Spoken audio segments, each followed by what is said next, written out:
Kamusta po kayo mga minamahal kong kababayan? Ito po ang inyong lingkod, Governor Presby Velasco. Inaanyayahan ko po kayong manood at sumubaybay sa ating programa, Presby with Love. Kasama ko po dito si Speaker Lord Alan Velasco, dito sa Marinduque News Network, Lucky 7 Channel 3, Radyo Kamalindig at Radyo Natin Buwak. Atin pong tatalakayin at bibigyan linaw ang mga isyong napapanahon kaugnay po sa ating mahal na lalawigang Marinduque. Maaari po kayo magpadala ng inyong mga katanungan at suwestyon sa aking official FB page, Governor Presby Velasco, Province of Marinduque, o tumawag o mag-text sa telepono 0930-510-2411. Patuloy po tayo mag-ingat mga kababayan at manalangin po tayo na sama-sama nating malampasan itong krisis at pandemyang ito. Pagpalain po kayo ng ating Panginoon. Praise be with you. Magandang araw muli, Marinduque. Ako po si Romeo Matac Jr. ng Presidential Communications Operations Office, Philippine Information Agency. At nandito na naman po tayo mga kababayan sa isa na namang napakahalagang episode ng Presby with Love, kung saan ilalahad po ng ating mahal na gobernador ang mga proyekto ng Kapitolyo. Gayon din, tatalakayin po ni Governor Presby ang mga napapanahong usapin na may kaugnayan sa pagpapaunlad, pagpapalawak ng ating pamahalaang panlalawigan. Tayo po ngayon ay sabayang sumasayang papawid sa DZNS-FM 94.1, Radyo Kamalindig at Radyo Natin Buwak 105.7 FM. Napapanood din po tayo sa Marinduque News Network Lucky 7 Channel 3 at sabay na naka-live at naka-simulcast sa social media platform ng PIA Marinduque at sa official Facebook page ng Provincial Government Governor Presby Velasco, Province of Marinduque. Mga kababayan, maaari po kayo makibahagi, makisangkot sa ating programa sa pamamagitan ng pagpapadala ng inyong mga katanungan at suhestyon para sa ating mahal na gobernador. Gamit po ang mga numerong 0930-510-2411 na makikita nyo po sa babang bahagi ng inyong mga television screen o sa pamamagitan naman ng pagpapadala ng inyong mga concerns sa ating comment section box. Isang episode na naman po ito mga kababayan, kaya ibinibigay ko po sa inyo ang ating napakasipag na gobernador. Governor Presby, magandang araw po. Mga kababayan, isang mapagpalang araw po sa inyong lahat. Nandito po uli ang inyong gobernador, Presby Velasco, sa ating pong programa, Presby with Love. At katulad po nung dati ay naririnig po at napapanood tayo sa Lucky 7 Channel 3. Ano po? At naririnig sa Radyo Natin Buwak at sa Radyo Kamalindig. Of course, nandyan ang ating masipag at mabait na at matulungin din na anchor, si DJ Yash. Ano po? Kamusta po, DJ Yash? At salamat po sa panonood at ating pong tatalakayin ang mga issue na maiinit at ang mga problemang ating hinaharap sa ngayon. So, patuloy po sana kayong manood at makinig sa ating programang Presby with Love.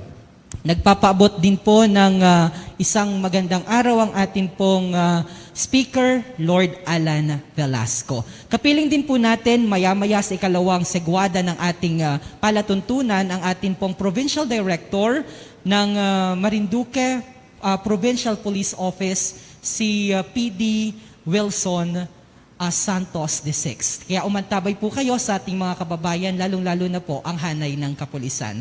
Governor, ano na po ang update ng ating pong COVID-19 sa ating probinsya?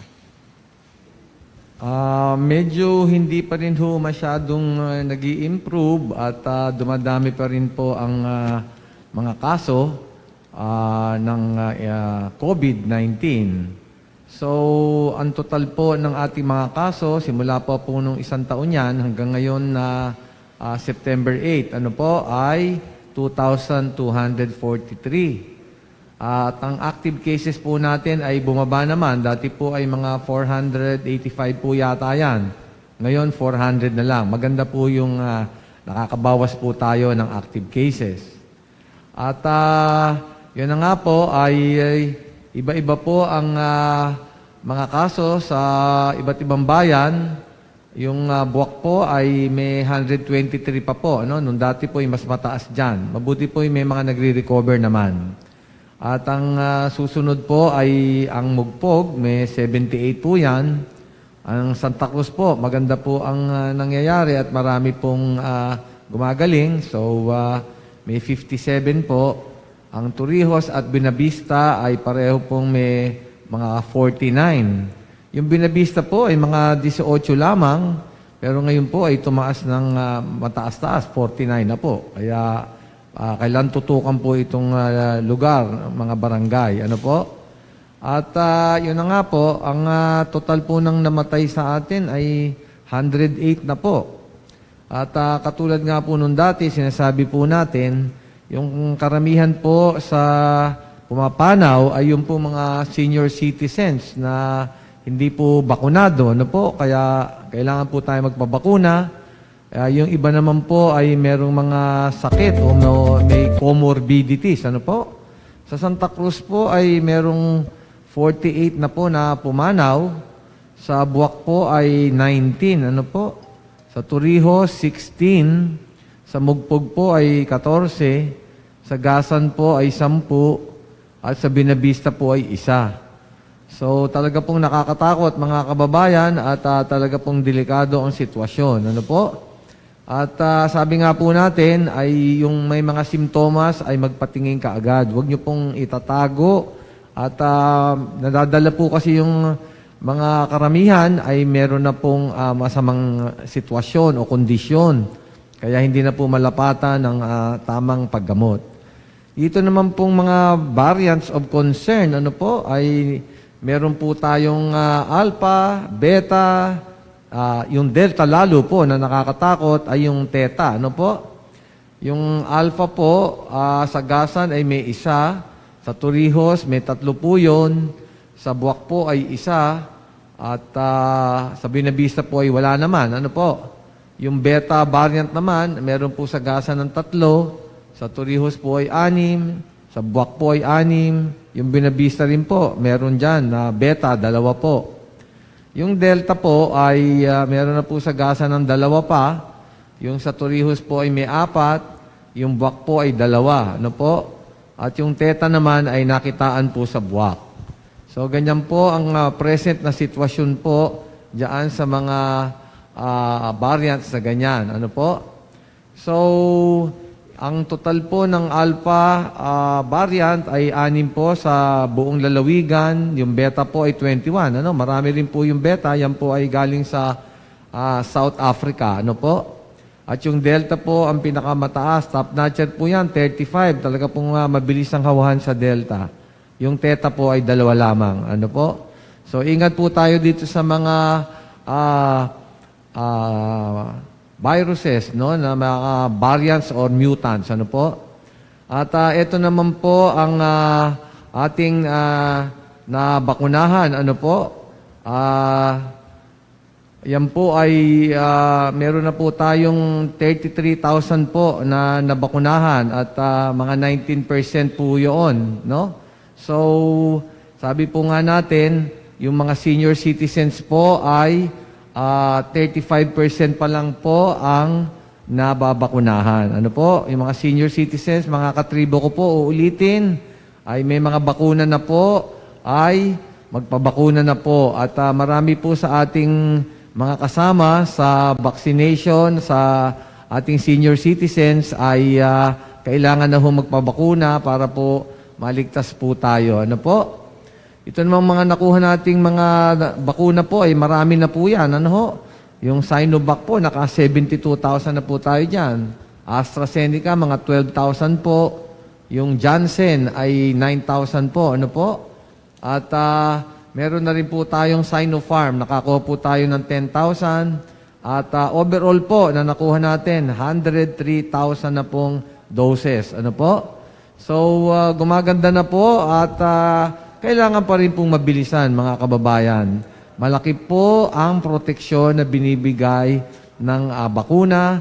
Pag nalaman nyo na po, nandyan na po yung mga vaccinators po natin, magpabakuna na po. At sinasabi ko naman po sa mga barangay captain, pag nalaman nyo na pong nandyan yung magbabakuna, ay sunduin nyo na po yung mga senior citizens at yung may mga sakit. Meron na naman ho kayong binigay na chariot sa inyong kanya-kanyang barangay, sunduin nyo na ho yung ating mga senior citizens at may comorbidities, ano, para mabigyan sila ng malakas na proteksyon dito sa COVID-19. Governor, ito pong pagdating naman sa mga ginagawa po natin na mahalagang update o tulong dahil kamakailan po, Governor, ay nanalasa ang bagyong Julina dito po sa ating probinsya at talagang naramdaman po natin yung lakas at bagsik po nito. Gaano po kaya kalaki, Governor, at karami yung naitalang pinsala po nito sa kabuhayan ng ating mga kababayan? Well, alam niyo po, sa atin na naman dumiretso itong Julina, at hindi ko maintindihan, na-attract yata ho dito sa Marinduque yan. At dapat umiiwas sa atin po yan. Pero ito pong ulan ay sa iba-ibang lugar po ay mga bandang alas 11, alas 12, ganyan po. At mabigat po ang bagsak ng ulan, heavy rainfall. At malakas din po yung hangin, So, pero iba-iba po ang lakas ng ulan, pati ng hangin, sa iba't ibang bayan. Ang tinamaan ho talaga ay Torrijos. Yan ho yung pinaka-sentro din. Katulad po nung dati, dyan din dumaan, At ito na ating mga disaster risk and reduction management offices sa iba't ibang bayan ay sumagawa naman po ng evacuation, So, ang na-evacuate po ay mga 8,863 persons. Sa Santa Cruz po ay naka 2,800 po sila. Sa Buac ay mga 2,100 po yan. Sa Torrijos po ay halos mga 2,000. Sa Gasan po, 776. Sa Mugpog po ay 695. At sa Binavista po ay 549. Ang ginawa naman po dyan ay kompleto po ang ating pagbibigay ng pagkain. Yun naman pong damage ay ina-assess pa po. At pinapagawa po natin yung Rapid Damage Needs Assessment, yung RDINA. At malalaman po natin yung damage talaga. Pero yung pong malalapit sa mga beaches, yan po yung medyo marami pong damage, as usual. At alam niyo po, iba po talaga itong mga bagyo ngayon dahil dala po ito ng climate change. At ibang-iba po ang bagsak ng rainfall ngayon, mas mabibigat po, mas maraming ulan na binabagsak.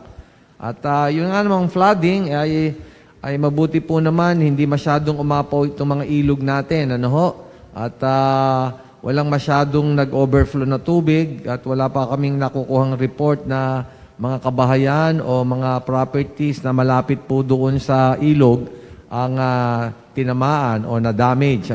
Iniintay pa po natin yan. So, meron naman pong nangyari din na yung isang grupo po ng ating mga mangingisda ay naipit po yata sa karagatan nitong kalakasan ng bagyo. Dahil nga daw po ang report ay low tide, hindi po maidikit yung kanilang bangka. Mga 16 po yata itong nandoon. So, sa report po ay meron pong sinamang palad na 2 at yung isa po ay missing pa at patuloy pa naman po ang paghahanap ng Maritime Police, pati Coast Guard po. Ginagamit po yung rescue boat ng ating lalawigan.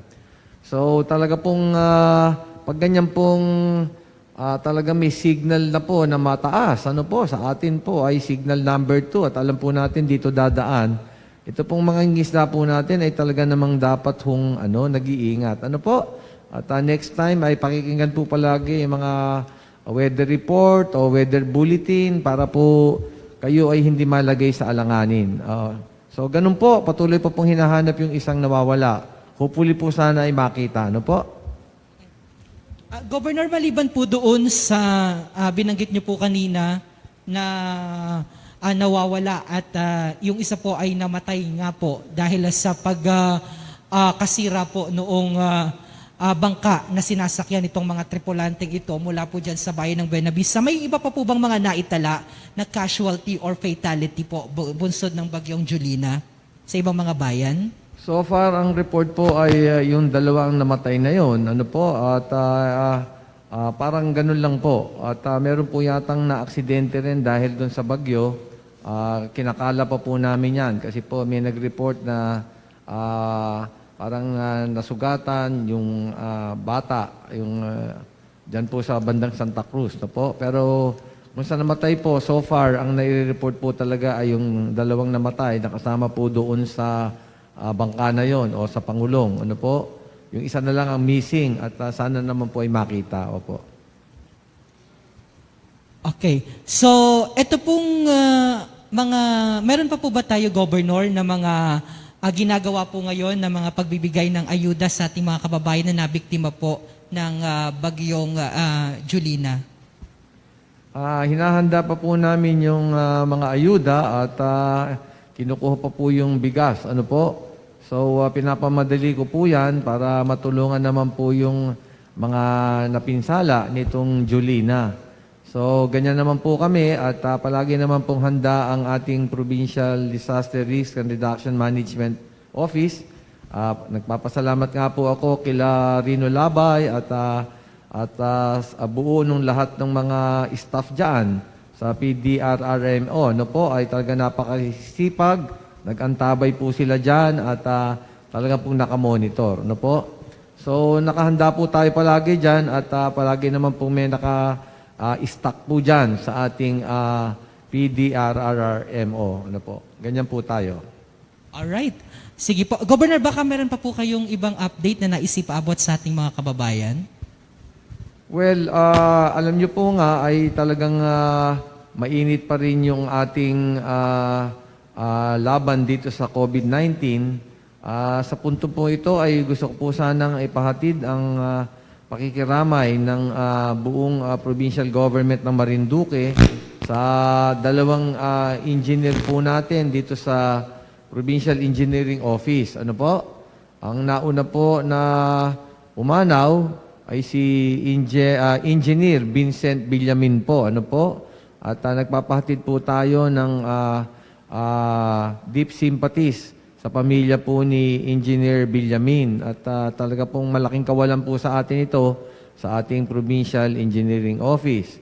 At lalo pong napakasamang balita ay ang ating pong chief mismo ng Provincial Engineering Office, ang matagal na po naglilingkod sa ating lalawigan at napakasibag, napakagaling po at napakabait, si Engineer Rodil Lial po ay sinamampalad naman po. Ano po? At sa COVID din po at nangyari lang po isang aksidente at nakita rin pong positive. Kaya nadala na po sa St. Anne's Hospital at binilin ko pa nga doon sa presidente ng hospital na alagaang mabuti. At actually, dumaan ako nung Sabado dyan at para makapag-abot ng tulong at ng medisina. Pero nabalitaan po natin na pumanaw din po ang ating talagang laking utang loob po sa natin sa kanya, kay Engineer Lial. Ano po? So, pinapahatid po natin ang ating matiim-tim at sobrang pagdadalamhati ng lahat ng opisyal at ng staff po ng ating provincial government of Marinduque. Matagal-tagal din po naglingkod sa atin si Engineer Lial. Ano po? At kung yun nga po ang nangyari, nawala na po siya sa atin, pero yung mga napagawa niya pong proyekto ay magsisilbing monumento na para maalala po natin si Engineer Rodil Lial. Ano po? At pagdadasal po natin kayo, Engineer Lial at Engineer Villamin. Ano po? At alam po namin ay nandyan na po kayo sa kaharian ng Panginoon. Ano po? At patuloy namin po kayong ilalagay sa aming isip at kami po'y palagi magpapasalamat. Gayon din po ang pakikiramay ng ating pong mahal na speaker mula po dito sa ating programang Press Be With Love kay Engineer Leal at kay Engineer Villamin. Sa pagpapatuloy po ng ating programa mga kababayan, makakapiling po natin ang ating pong Provincial Director ng Marinduque Police Provincial Office na si PD Wilson Santos VI. Antabay po kayo mga kababayan, pero bago yan, special shoutout po sa ating mahal na bukal, Lynn Angeles, nakapiling po natin live dito po sa ating ginagawang programa na Press Be With Love. Mga kababayan, may ilang paalaala lamang po ang DOH. Magbabalik po kami makalipas po nito. Lahat ba ng brand ng bakuna ay ligtas gamitin?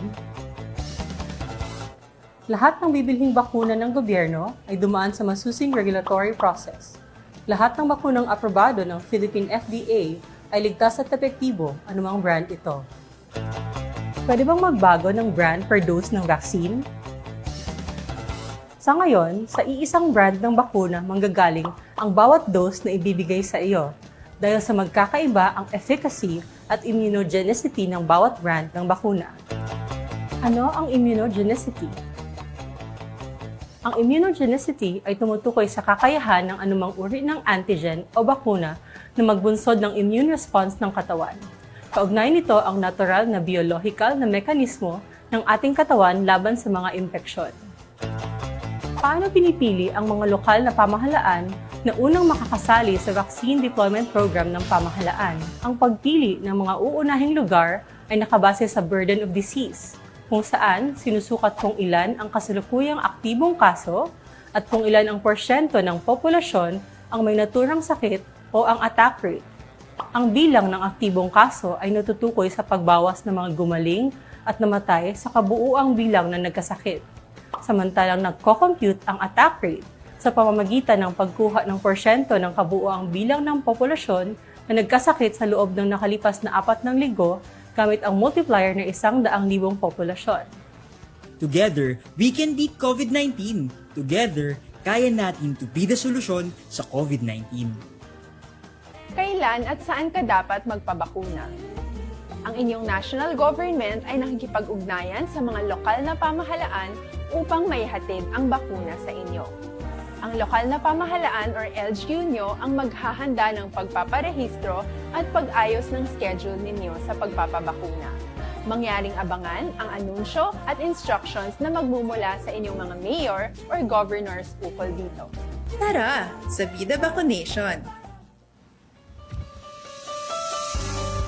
At mga kababayan, muli po tayong nagbabalik sa ating napakagandang programang Press Be With Love. Kapiling pa rin po natin, of course, ang ating mahal na Governor Presby, Speaker Lord Alan Velasco, at meron din po tayong espesyal na panauhin sa katauhan po ng ating pong Provincial Director, Police Colonel Wilson Santos ng Marinduque Police Provincial Office. Sir, Chief, welcome po sa Press Be With Love.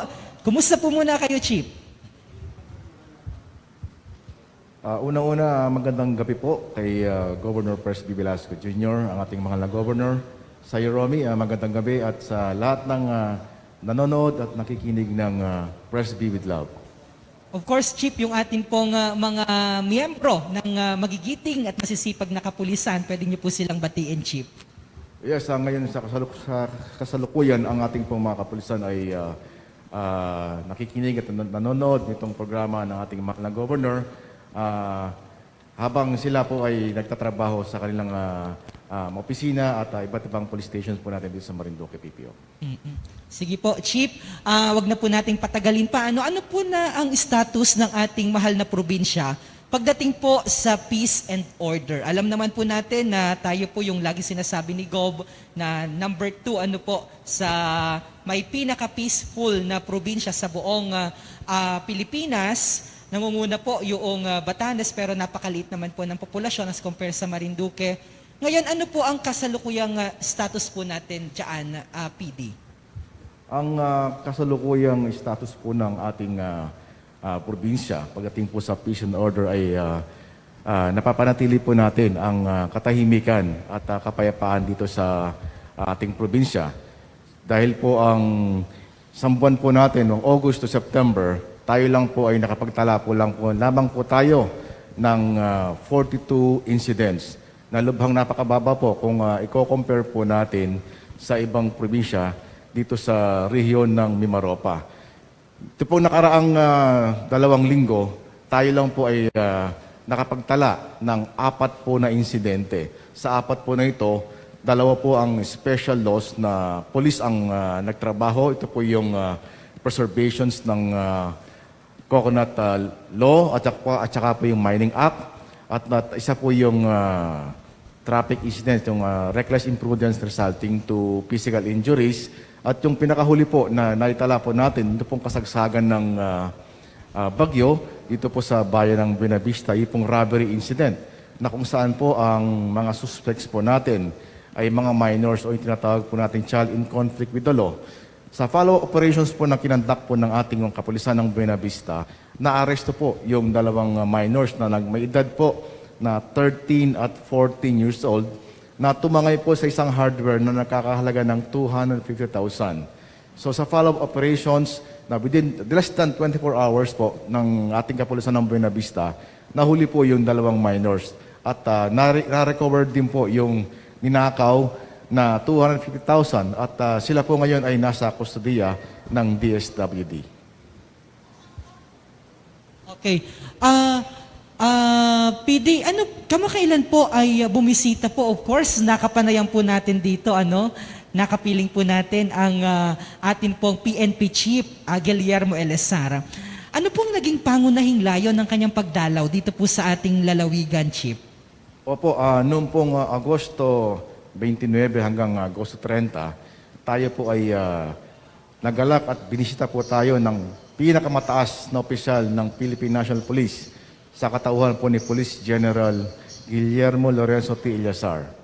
Ang layunin po ng pagbisita po niya dito ay upang tignan ang ating mga police stations, kung sumusunod po ba sa adhikain at mga estado ng kalinisan ng kanyang programang Intensified Community Policy. Ang Intensified Community Policy po ay may 3 hanay po ito. Ito po yung kalinisan sa mga opisina at mga police stations, kalinisan sa ating hanay ng mga kapulisan, at pong kalinisan sa ating komunidad. At ang pangalawa po doon ay upang makilala at mabisita ang mga namumuno dito po sa ating probinsya. Kaya po dumalaw din po si Chief PNP at nakapayanan po nila Governor Velasco, nila Speaker Velasco at mga piling mga mayors dito po sa ating probinsya. At ang pagbisita din po niya ay upang gawaran ng mga medalya ang mga kapulisan ng Torrijos, MPS dahil po sa pagkakahuli nila ng #1 most wanted person, provincial level sa kasong rape. At yung isa sa mga naging dahilan ng pagbisita rin po ni Chief PNP ay upang igawad yung award na para po sa Marinduque Police Provincial Office ng Best Unit with Highest Rating in Crime Solution and Efficiency at Best Unit with Highest Rating in Resolution of Cases. So nagpapatunay po talaga na doon sa 2 award na binigay po ng ating mahal ng Chief PNP ang katayuan o estado ng kapayapaan at katahimikan dito sa Marinduque sa tulong na rin po ng ating suporta ng provincial government at ang 6 na local chief executive sa ating mga ating police stations at sa buong kapulisan ng Marinduque PPO. Apo. Governor, meron po kayong nais ipaabot or question para kay PD? PD, so second most peaceful nga tayo, di ba? Pero ano ba yung mga krimen na nakikita niyong mas marami pa rin hanggang ngayon? Ano ba yung mga solusyon yung ginagawa para mapigilan natin itong mga krimen na pinakamadalas makamit o magawa dito ng ating mga ilang kababayan? Governor, ang isa sa mga tinitingnan po nating mga kaso at tinututukan ito po yung kaso ng domestic violence na hindi po nawawala sa atin monthly, na meron po tayong kaso on violence against women and children, at ito pong kaso po ng mga rape incident na nagiging focus po natin ngayon sa ating programa upang lalo po nating mapatahimik ang probinsya ng Marinduque. Sa kaso po ng domestic violence, ito po ay karaniwang nangyayari sa loob po ng bahay, na kung saan ang mag-asawa, kapag lasing po yung ang kanyang asawa, nabubugbog po, nababiolate po yung karapatan ng isang babae, ng kanyang asawa, at nadadamay po ang kanyang mga anak. At ito po ay nai-report sa ating kapulisan ng hindi man po may report kagad, ito po ay nai-report ng late reporting na po sila. Kaya po naitatala. Kasi po, base na sa investigation na kinagandak po natin, ang mga kaso po ng bawsi ay kung di po naayos na mag-asawa, ito pong ang babae ay karaniwang pupunta po sa police stations upang i-report po yung kanyang kaso. Sa kaso sa rape naman po, patuloy pa rin natin tinututukan itong problema natin sa rape dahil hindi po agad na i-report sa amin. Yun na lang po, Governor, yung problema natin na hindi po agad na i-report ng mga biktima o pamilya ng biktima dahil po sa takot na sinasabi o pinapakawalan ng pananakot ng mga suspect sa kanilang biktima, at tinitingnan din po natin yung problema ng kahihiyan sa naidudulot sa pamilya ng mga biktima. Kaya po tayo po ay patuloy na pumupunta sa mga barangays, katuwang po ang ating DSWD, upang paalalahanan at bigyan ng warning yung mga pamilya. Karaniwan po dito yung mga nakatira po sa mga far-flung areas natin dito sa ating probinsya, na huwag po silang gagawa ng karahasan sa kanilang pamilya. Dahil po, base sa datos natin, ang rape cases po natin dito ay karaniwang nanggagaling din po at ang mga suspect po natin galing po sa pamilya. Idi, yung nagkaroon tayo na sa council ng pag-uusap diyan sa pagsagawa ng mga rape, no? Lalo po yung incest rape na nangyayari po sa ginagawa ng isang tao, lalaki, kadalasan po yan syempre doon sa kanyang kamag-anak o anak na babae, ano? So, napag-usapan natin na kailangang katulungin yung mga barangay officials na para mag-inspeksyon doon sa mga bahay-bahay at tignan kung ano yung mga sitwasyon doon sa bahay na tinitiran ng pamilya na yon na pwedeng magkaroon ng ganyang krimen ng rape, ano? So, sana ay makipag-coordinate ang ating mga pulis diyan sa ating barangay officials at para makapaggawa din siguro ng parang watch list, no?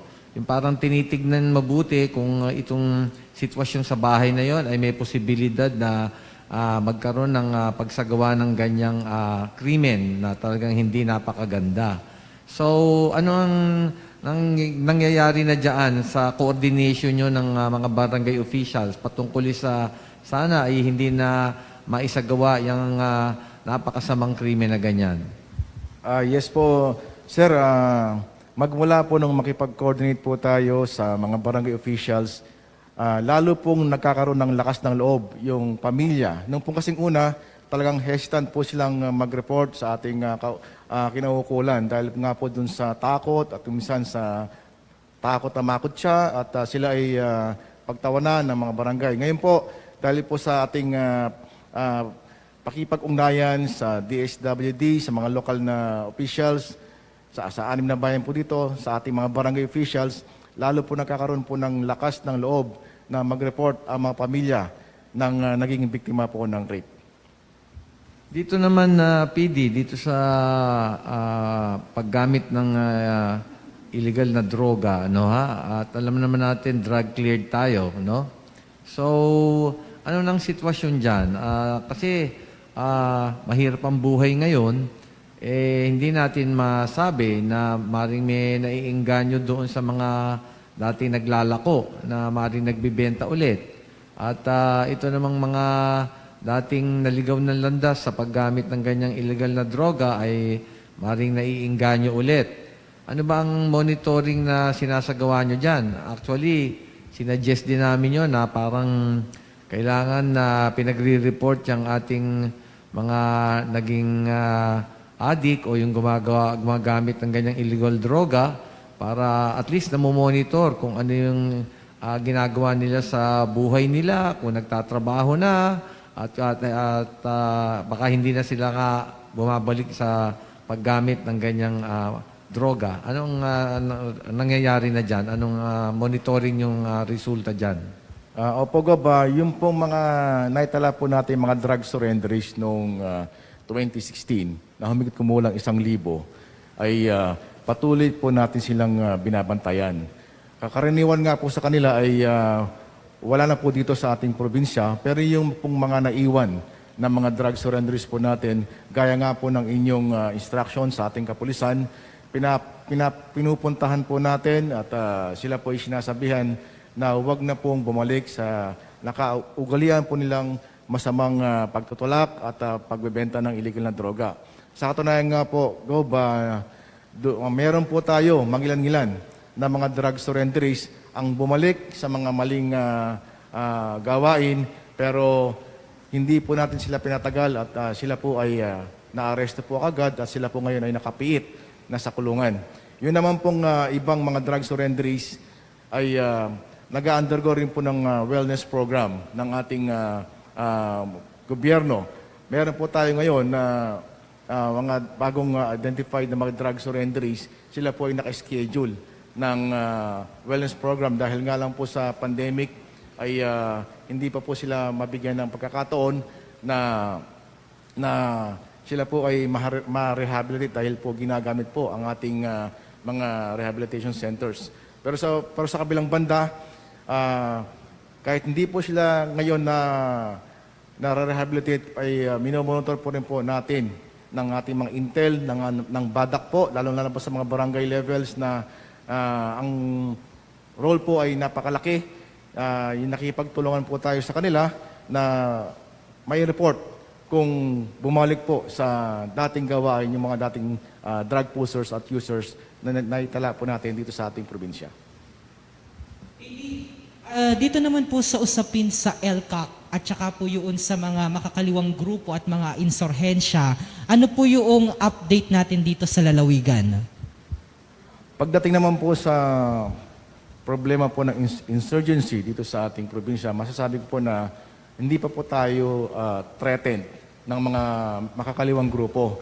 Dahil po magmula nung tayo ay ma-declare bilang ISO-free province noong 2019, wala na po tayong may record na violent at non-violent incidents na gawa po ng makakaliwang grupo. Napakalaking tulong po nung LCAC, despite of the status na ISO-free tayo, ang ating kapulisan, lalong-lalo na po ang Provincial Mobile Force Platoon, na nag-ooperate ng minor combat operations sa ating mga bulubundukin. Maliban po dun sa kanilang minor operations, sila po rin po ay nagkakandak ng police-community relations sa ating mga barangay, lalong-lalo na po yung mga dating identified na threatened at infiltrated ng mga makakaliwang grupo. Nais ko lang pong i-report din na noong dalawang nakaraang buwan ay ang Romblon po ay nakahuli ng pinaghahinaan ng miyembro ng CTGs na taga dito sa Mugpog, Marinduque. Tayo po ay nagsagawa ng follow-up intel operations at na-confirm po natin at taga rito po sila. Pero hindi po sila lehitimong mga residente ng ating probinsya. Sila lamang po ay dumadayo dito at nagpapanggap sila bilang mga mangingisda. Kaya yun po yung maging programa natin sa Marinduque PPO, sa guidance po ng ating mahal na governor, na paigtingin po namin yung intelligence network system po natin sa mga barangays. Sa pamamagitan po ng masusing pagbabantay at pag-report kaagad sa ating kapulisan ng mga presensya ng mga ganitong makakaliwang grupo. So far, negative pa po ang mga na-report na activities o recruitment or any extortion ng mga makakalibang grupo sa ating probinsya. PD, kasabay o isa sa mga pangunahing rason ng pagdalaw po dito ni Chief PNP sa lalawigan ay para ikampanya ito pong kanyang programang Intensified Cleanliness Policy. Ano po ba itong kampanyang ito at kung susumahin sa kabuuan, ano na po ang narating ng ating lalawigan pagdating po dito sa ini-implement na ICP ni Chief PNP? Ang Intensified Cleanliness Policy po ng ating Chief PNP na si Police General Guillermo Eliazar ay inilunsad nung siya po mayupo nung bilang hepe ng pambansang pulisya. Ito po ay nahati sa 3 area. Ang cleanliness sa mga opisina at mga police stations, ang cleanliness din po sa ating hanay at cleanliness din po sa komunidad. So, ang cleanliness po sa ating mga police stations at mga police officers ay gusto po ng ating Chief PNP na lahat po ng mga establishments na inokupa ng PNP ay dapat po malinis. Kasi nga po, paano nga po namin lilinisin ang aming mga nasasakupan kung mismong aming mga police stations, ang aming mga opisina ay marurumi. Kaya kung napanood po ninyo yung pagpunta ng ating Chief PNP dito, tinignan po niya ang kalinisan ng ating police station at kami po ay nakakuha ng magandang mensahe sa ating Chief PNP na malilinis po ang ating mga police stations.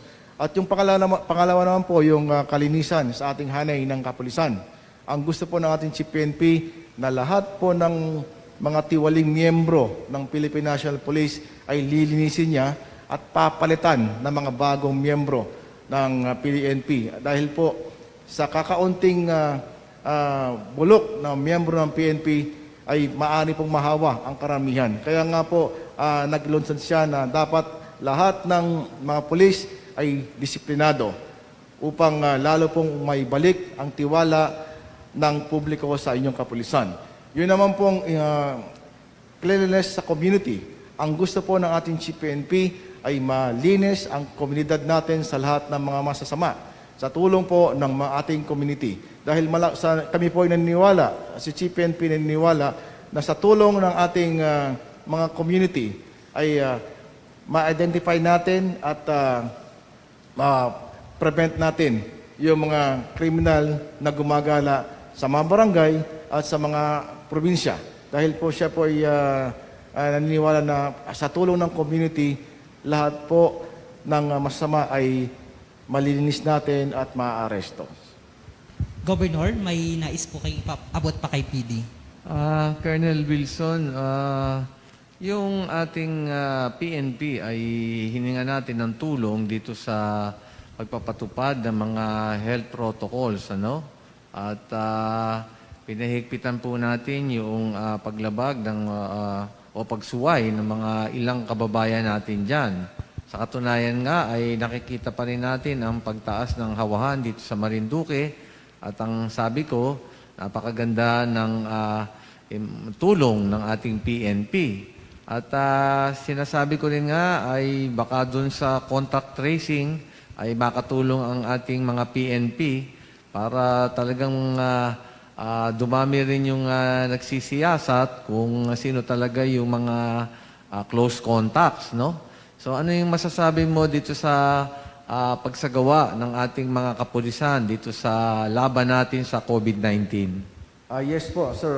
Nung gaya nga po nung instructions po ninyo sa kapulisan po ng Marinduque, kami po ay nagsagawa po ng mga checkpoint or sa aming mga border, o tinatawag po naming border control points upang ma-monitor po natin yung mga pasahero, yung mga pumapasok na dito po sa ating probinsya. Meron po tayong border control points dito po sa Balanacan na kung saan ay mahigpit po na pinapatupad yung ating quarantine classification. Masusi po nilang chinecheck yung mga papeles na mga lumalabas na pumapasok dito po sa ating probinsya. Meron din po tayong border control points dito sa Buyabod Port, na kung saan ganun din po ang mga ginagawa ng ating kapulisan. At hindi lang po yun, mahal na Governor, ang inyo pong kapulisan nagkakandak din po ng bandilyo. Ito pong bandilyo pong ito ay ang pag-ikot ng ating mga kapulisan upang magbigay ng paalala sa ating mga kababayan na sa mahigpit na pagsunod po natin sa minimum health protocol na naka-face mask, naka-face shield at yung social distancing. Sila rin po ay nananawagan sa ating mga kababayan na kung hindi lang po importante ang kanilang mga lakad ay maaari pong natili na lang po sila sa kanilang mga kanya-kanyang bahay. At hindi lang po yun, sir, ang Marinduque PPO po ay nag-provide din po ng isang team para po makatulong sa provincial government tungkol para naman po sa vaccination ng ating mga kababayan. Kasi po meron po tayong mga registered nurses na handa pong tumulong anytime para madagdagan yung ating mga health workers na dito po sa ating probinsya. Alam na naman po din po namin na nakukulangan po tayo ng mga health workers dito po sa ating probinsya. Kaya po kami nag-decide na lahat po ng mga may kaalaman o graduates po ng tungkol sa medical related courses ay iamin pong itatap upang makatulong po sa ating provincial government. PD, lahat po ba ng ating, ilan na pong porsyento ng ating mga kapulisan kaya ang nabakunahan, PD? Actually, ang kapulisan po natin ay meron na pong 85% na nabakunahan. Ang hindi na lang po nabakunahan yung talagang may mga karamdaman sa kanilang sarili at yung iba ay may mga paniniwala na ayaw po talaga lang magpabakuna. Nirespeto po natin sila.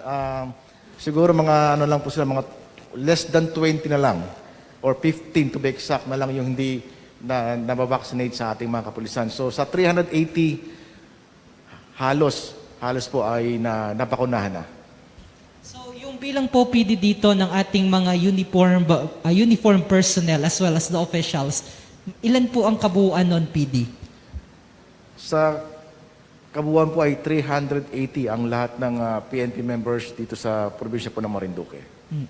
Okay. PD, kamakailan din po ay nagkaroon po ng inauguration itong ating bagong-bagong crime lab po dito sa Marinduque, and one of the achievements natin sa pakikipagtulungan ng leadership ng ating mahal na Governor Presby. Kumusta na po ito? Paano po ito nakakatulong naman pagdating po dun sa usaping droga dito sa ating probinsya? At ano po ang status natin hinggil po dito? Yes, malaki ang tulong ng Provincial Crime Laboratory Office sa Marinduque PPO. Lalo-lalo na sa pagkandak ng drug testing or yung aming drug test sa ating kapulisan. At nakakatulong din sila sa mabilis na pagresponde pagdating ng mga krimen na nangyari dito sa ating probinsya. Sila ay nagkakandak ng random drug testing di sa ating mga kapulisan at so far 100% ay drug cleared ang ating mga kapulisan. Okay. So, PD, ito pong nabalita na nasira at tumaob na bangka dyan po sa bahagi ng bayan ng Buena Vista. I understand, continuous po yung search and rescue operations. Ano po yung participation ng ating PNP Maritime? Dahil kanina po doon sa aming GC ng PRO sa Mimaropa, nagtatanong po sila kay Colonel Tolentino kung ano na po yung update natin dito sa pakikipagtulungan din po ng ating PNP Maritime as well as ng Coast Guard. Yes po, ang pwersa po ng PNP Marinduque, katuwang po yung Philippine Coast Guards at ang PNP Maritime Group na nakabase po dito sa ating probinsya ay nagsasagawa na po ng actually retrieval operations na kasi naglapse na po yung 24 hours magmula nung mangyari yung trahedya dito po sa Barangay Lipata sa Buena Vista, Marinduque. Kung saan 16 nga po yung sakay ng barko na hinampas ng malakas na alon dahil hindi nga po sila makadaong dahil according sa report ay nasa low tide.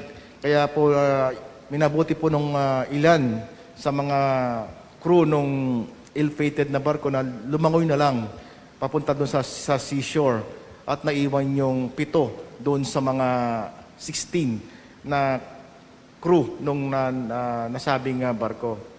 Kaya nung nasa gitna ng dagat, malakas ang hangin dahil sa kay Bagyong Jolina, nahati daw ho yung barko at lumubog.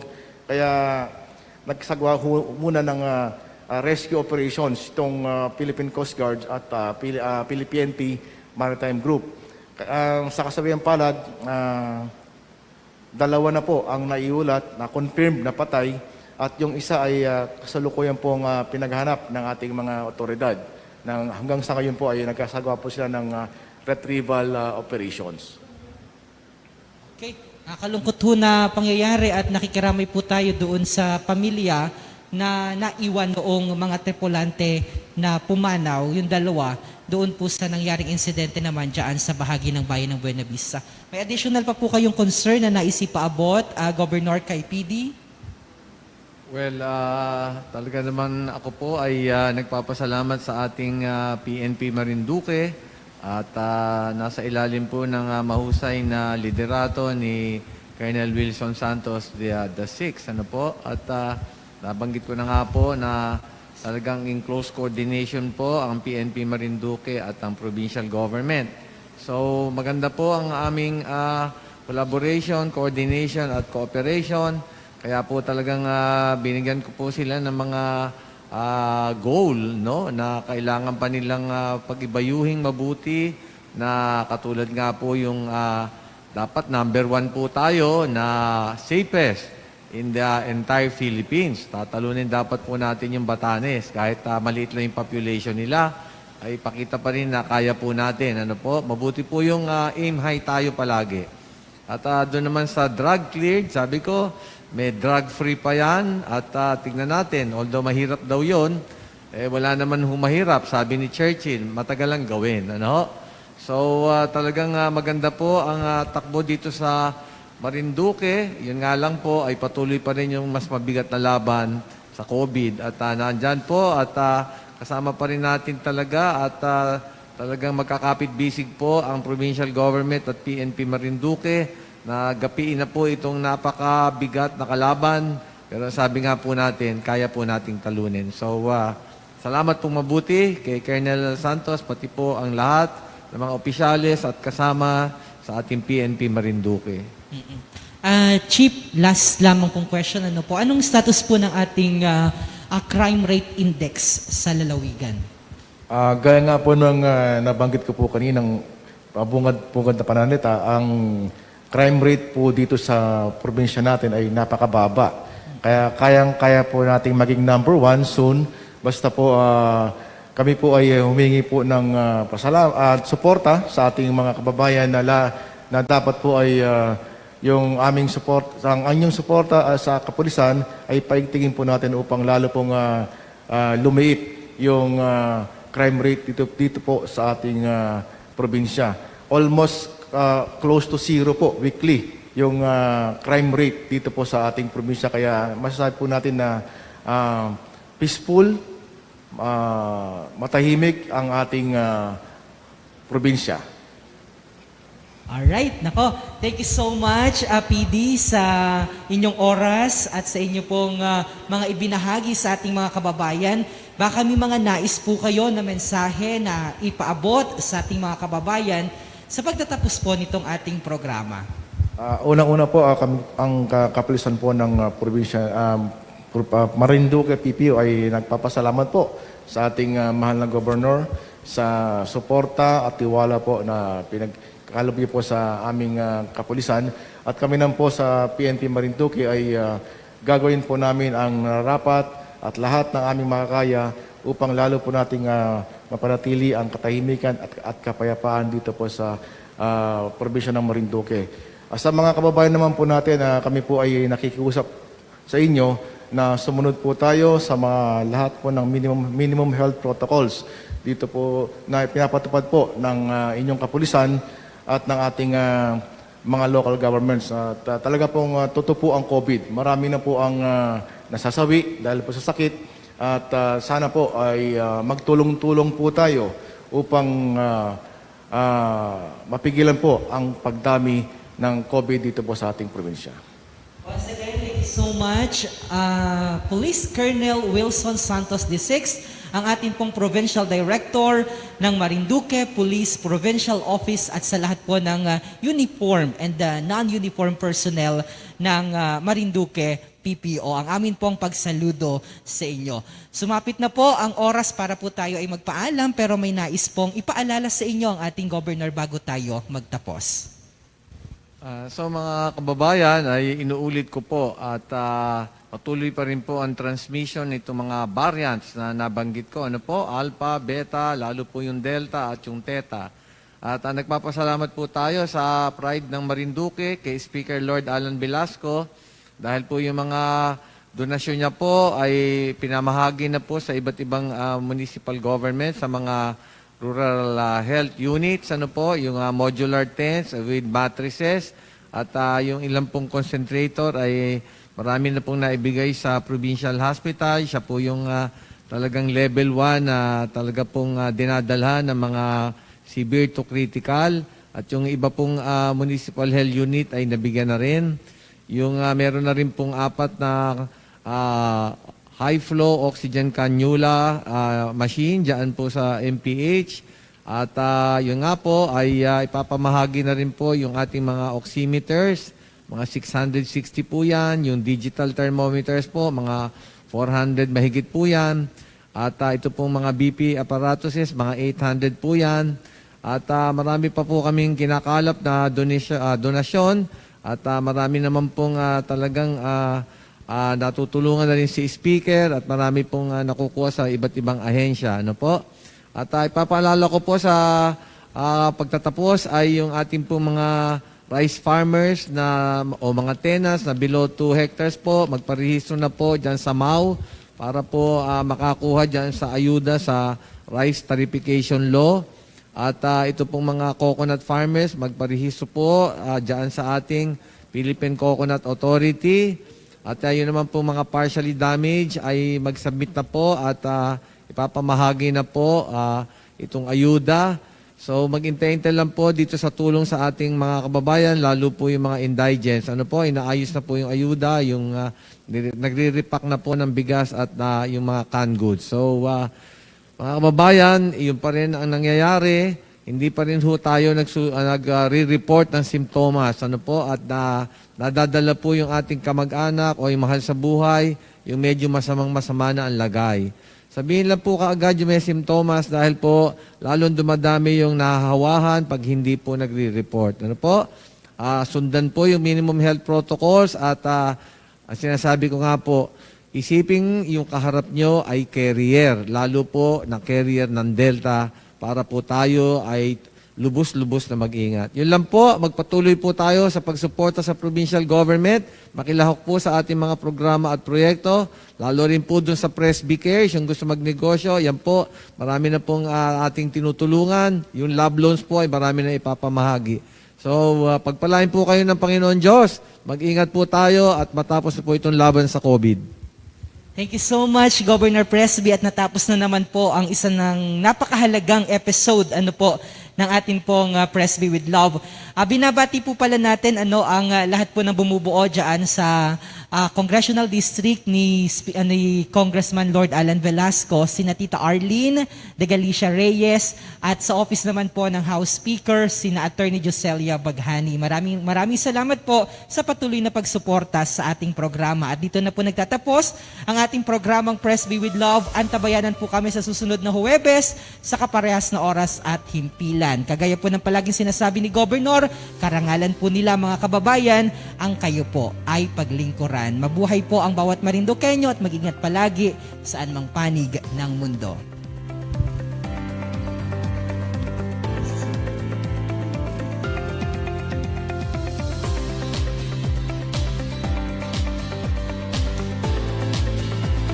Kamusta po kayo mga minamahal kong kababayan? Ito po ang inyong lingkod, Governor Presby Velasco. Inaanyayahan ko po kayong manood at sumubaybay sa ating programa, Presby with Love. Kasama ko po dito si Speaker Lord Alan Velasco, dito sa Marinduque News Network, Lucky 7 Channel 3, Radyo Kamalindig at Radyo Natin Buwak. Atin pong tatalakayin at bibigyan linaw ang mga isyong napapanahon kaugnay po sa ating mahal na lalawigang Marinduque. Maaari po kayo magpadala ng inyong mga katanungan at suwestyon sa aking official FB page, Governor Presby Velasco, Province of Marinduque, o tumawag o mag-text sa telepono 0930-510-2411. Patuloy po tayo mag-ingat mga kababayan at manalangin po tayo na sama-sama nating malampasan itong krisis at pandemyang ito. Pagpalain po kayo ng ating Panginoon. Praise be with you.